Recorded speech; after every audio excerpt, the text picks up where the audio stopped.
Hey guys, so let's talk about something. My last video was hobby stuff, DC systems, and this, that, and the other thing. We're not going to talk about that much more. So, let's talk about some Conrail history. How about that? So, right now, as you see, we have a lot of food industry modeled right here. We have our Conrail mechanical refrigerated cars, which Conrail did run and operate in real life. They got most of them from, most of them came from the reading in the Erie Lackawanna. They inherited them in the 70s, and then Conrail tried to get rid of them as quick as they could because they didn't need them, or didn't think they needed them. But the Delaware and Hudson, not Delaware and Hudson, what am I talking about? General Foods Company told Conrail, hey, we need those refrigerator cars to load for this product called Cool Whip, if you don't mind. And Conrail said, oh, okay, cool. So they ended up, taking them and holding on to their fleet of refrigerator cars. Now, I think Conrail then held those cars over the decades, from the 70s, 80s, and into the 90s. They had them in bits and pieces. And I don't ever remember, I guess I would have been too young, seeing them in real life. I don't think that they were very common. And I think Conrail deadlined a lot of them and threw a lot of them on the side. But you would see them, if you look in the pictures, you saw Conrail mechanical reefer cars out and about on the rails in the 70s and 80s, and even in the 90s and into the late 90s, they did have them. Although I think they were certainly not majority of their fleet, but they did have a few of them. Only East Coast Railroad to have their own fleet of mechanical refrigerator cars. Anyhow, obviously, in this little concept I've made, Conrail has really gone hard after that business, and has, and made a big investment, and is trying to, really serve the frozen foods industry of the eastern United States. Their competitor railroad, Chessie System, did not have mechanical refrigerated cars. But Conrail did in real life, and here I've made them, I've really made that a main staple of freight that they have. Like I said, most of my industries, besides the Ford plant and the cross-dock freight depot, most of my industries are food industries, if you can't tell. Snyder of Berlin's a real company. Calico's Creamery is not. Mega Pizza is not a real outfit. Mrs. Smith's is. They're owned by Schwann's Food Global. That's Mrs. Smith's fruit pie company, and Edwards is the dessert pies. And then I made Mega Pizza there as like an at-home brand of frozen pizzas. And then there might be a Sun Valley food distributor somewhere, but that's just a small local business. So we model a lot of the food industry here.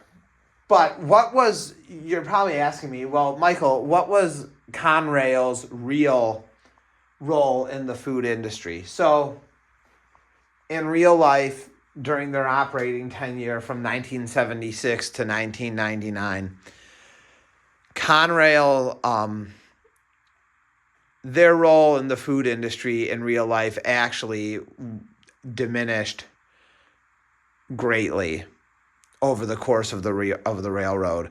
They said no other industry had the largest disappearing act than the food industry did for Conrail, and competitors too. I know Southern Pacific in the 1970s, when Union Pacific was looking at buying Southern Pacific out for the first time, had lost a lot of their produce hauling business to owner-operator truck drivers. And Southern Pacific used to say, oh, we're losing a lot of business to trucking companies, blah, blah, blah. And people who worked for Southern Pacific at the time said, well, why don't you hire the sales reps from the trucking companies over to our railroad and get the business back that you've lost if they're so good at selling against us? And management at Southern Pacific would say, well, it's a little more complicated than that. That is corporate ease for our product isn't as good as theirs. They can't say that, but that's corporate ease for management speak for, well, the trucking companies have better service pricing commitment than we do. We can't sell against them. Southern Pacific could not sell against the trucking companies to haul produce because the owner-operator truck drivers had better service pricing commitment than Southern Pacific did. There's no other way about that. They were faster. They were better. Southern Pacific was a mess. The railroad was a total mess. And Union Pacific thought about buying them out in the 70s, and whatever happened, and Knefic, who was the president of Union Pacific at the time, said, I'm going to buy out Southern Pacific now. Then again, they went out to buy them. They bought them out again in 1996, right after they bought out Chicago and Northwestern, because they said now is the time. Southern Pacific was bought and sold a couple times, but they said the company was always... They had problems there at Southern Pacific. And it was always, people liked working there, I guess, but people said it was always just, they said Union Pacific is a much better ran organization.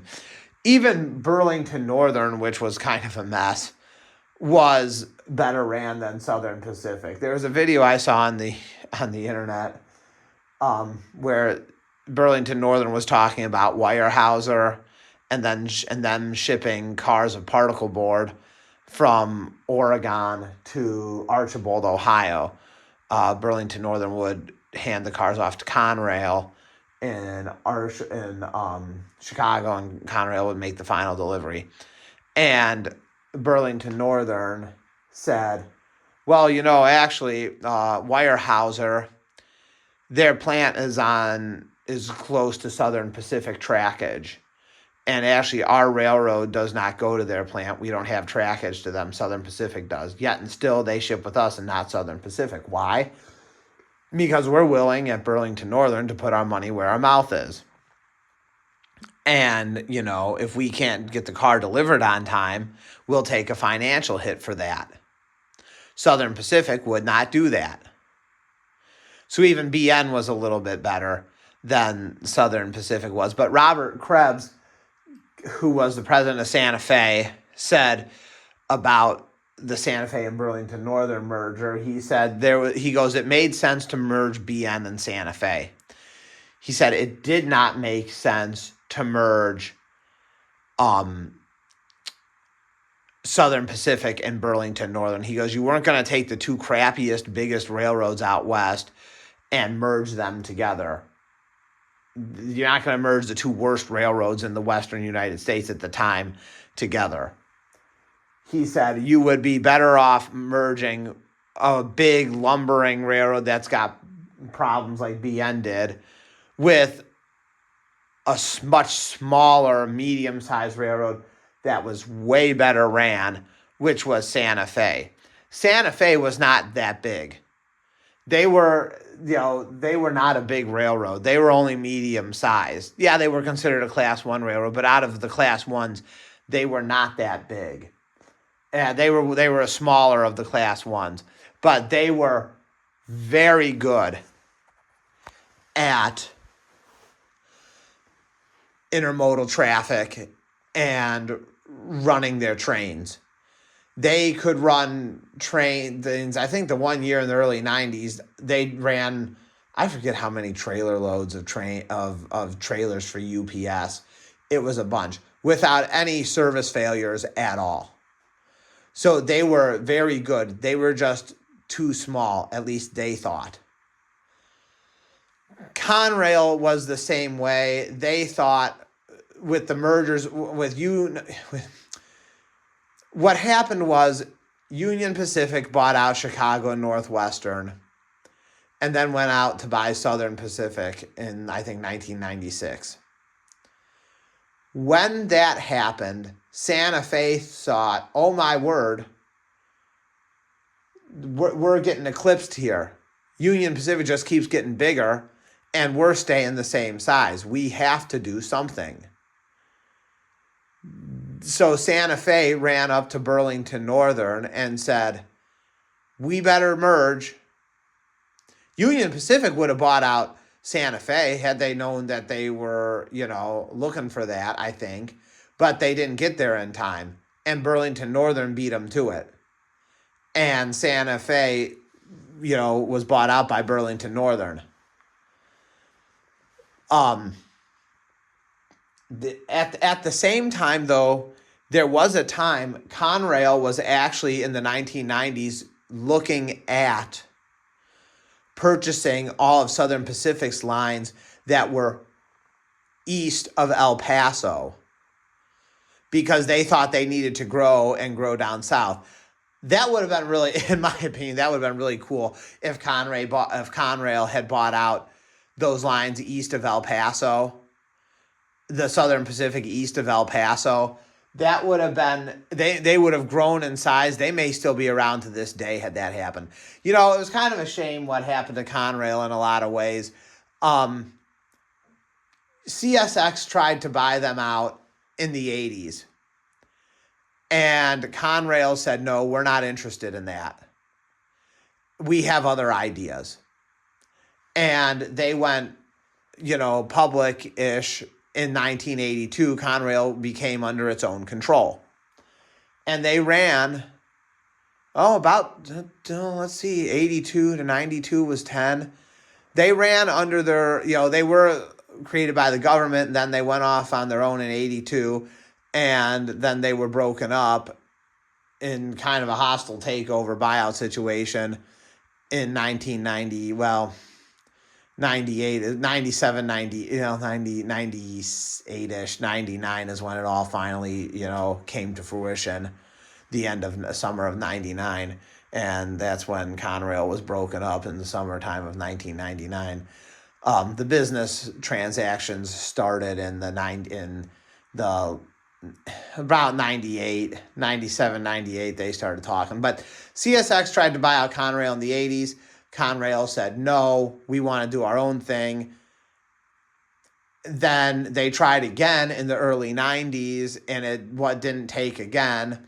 And then they tried again in the mid-90s, and that was the one that took. Had Conrail been able to, I don't know, Union Pacific's merger team said they don't understand why Conrail thought they were so pigeonholed in. Conrail thought, oh my goodness, we're stuck here in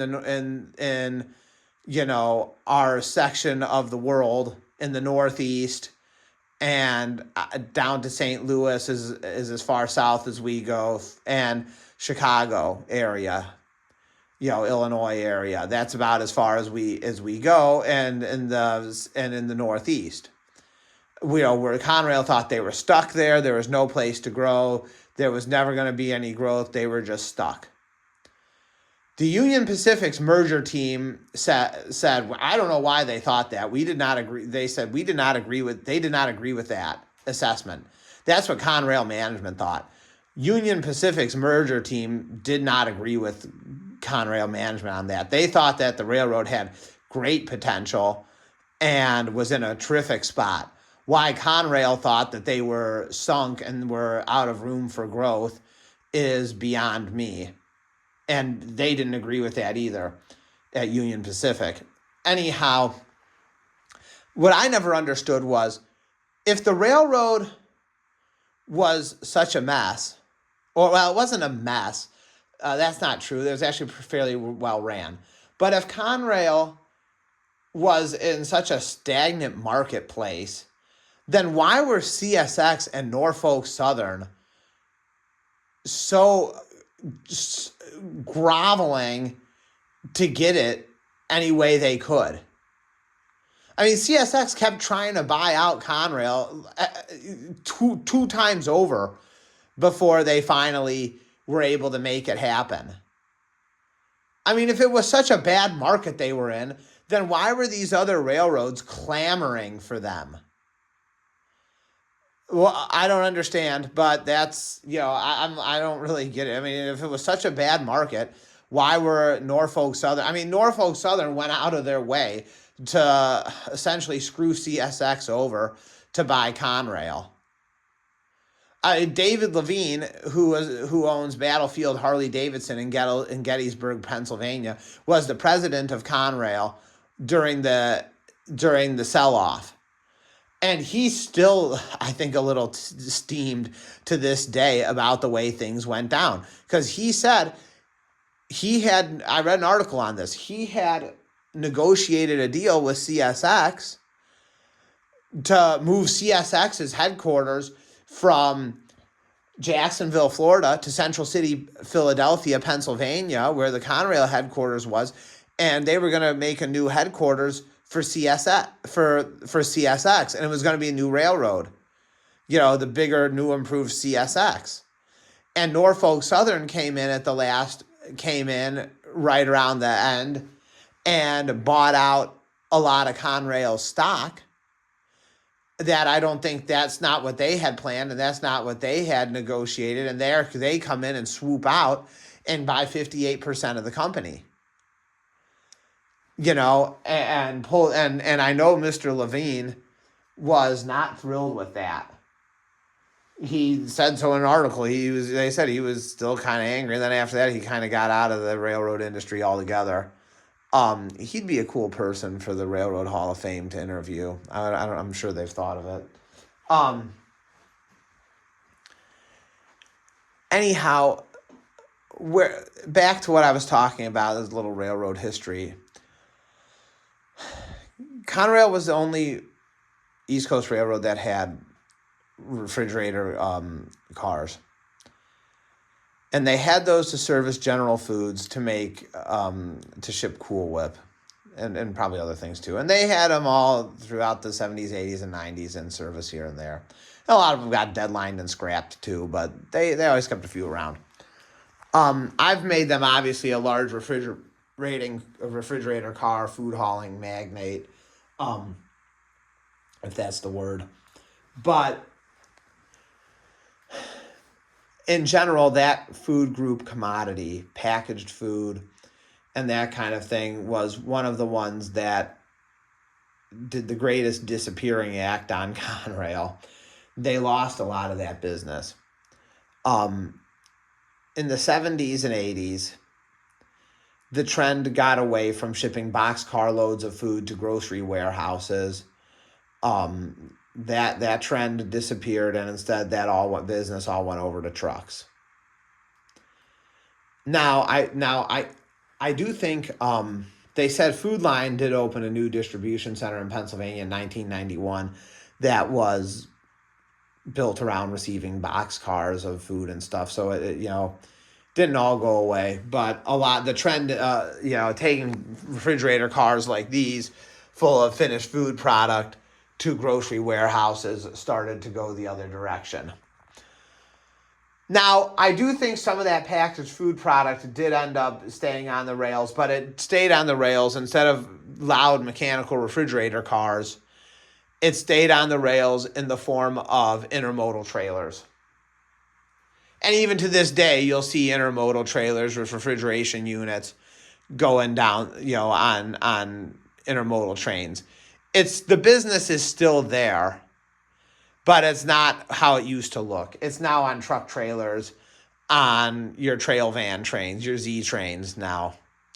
And it's no longer refrigerator cars. Now, there are still refrigerator cars out there because big, ingredients, for instance, potatoes come in and go to a potato processing plant. Lamb Weston ships a lot of stuff on refrigerator cars to their warehouses. Tropicana does the same. Place like a frozen foods plant could theoretically get raw ingredients in via refrigerator car and, that kind of thing. And a place that, sells meat or cheese or something and then ships that out to larger industrial buyers could still use that kind of thing. So it's not all gone, but that group, the packaged food group of, a gallon ice cream you buy at the grocery store going in a refrigerator car and arriving at a grocery warehouse and then making it to the grocery store from there via truck. Those days are kind of over. Although they exist here and there in small quantities. They're not totally gone. Like Giant Eagle's warehouse here in Cleveland, they have a rail spur siding where if they wanted to, I think they could unload stuff off of refrigerator boxcars or boxcars. It's not totally gone. But that group diminished a lot. Hauling live cattle by train, that doesn't really happen anymore. Although Conrail did do some of that stuff in the 80s. They said their last cattle train stopped in the early 80s. But yeah, that whole business has kind of changed. Really, there's not that many places anymore that ship, frozen TV dinners to grocery store warehouses, via, mechanical refrigerator cars like this. Now they would all go in truck trailers and those would be put on a train and sent, to the grocery store warehouse that way. If you watch the Conrail sales film from the 1980s, All the Right Moves, they talk about Conrail doing business with Nabisco. And I think a lot of that business was intermodal trailers, the trail van trailers. They would load up a load of vanilla wafers on the trail van trailers and put that on a flat car, on a intermodal train and send that. That's how it would go. It all went into truck trailers and those went on to trains. This way, they don't really do it like this anymore. But for the railroad here and what we're modeling, we still live in a world where this is still a thing. It's still a thing in the real world too, just not as much of a thing as it is. But a lot of these, like Mega Pizza, a lot of the movements that we have coming out of here are cars going to their own warehouses. Same with this place. These are cars going to their own warehouse, not a grocery warehouse, but Mega Pizza has its own distribution centers. Calico's Creamery has its own distribution centers, and that's where the freight is going to its own distribution centers. Even this business has its own distribution centers, and we load up cars to a place called Consolidated Freezer Company, which is essentially their distribution arm. We load up cars and send them to Ice Cream Sales Company, which is their distribution arm, and then Mega Pizza loads up cars and sends them to their distribution centers. Kind of like Tropicana does. They make orange juice in Florida and then send it to their then send it by train to their distribution center in Cincinnati or Kearney, New Jersey, or wherever. That's kind of what we're doing down here. And that's how I've kept this concept alive. But I've also, I can't help but wonder, when the railroad was losing this business, and I forget Southern Pacific, you take a competent railroad like Conrail. They didn't try to save any of that business. They just let it go. Maybe they did. They said refrigerator car shipment stuff was, what's the word I want? It was low margin, but high service. In other words, it's perishable. It's got to be there, but the price that we get to haul that stuff isn't really that great. So they kind of, let some of that go. Now, I did learn, and we're going to talk about, and I'm going to talk about this with my train symbols. Once we get the main line going, a lot of these trains that have refrigerator cars, especially the ones that are loaded, are going to have the symbol PIX. All the Conrail trains that hauled foodstuffs were all PIX or PI something else. I want to say PIS, but I'm not sure. But PIX, I know for sure. Any Conrail train that was PIX something something, the P always stood for perishable. And the dispatchers would then know that's a perishable goods train. It's got to keep rolling. Versus a train full of, say, empty box cars that's going from one place to another, or paper rolls or something.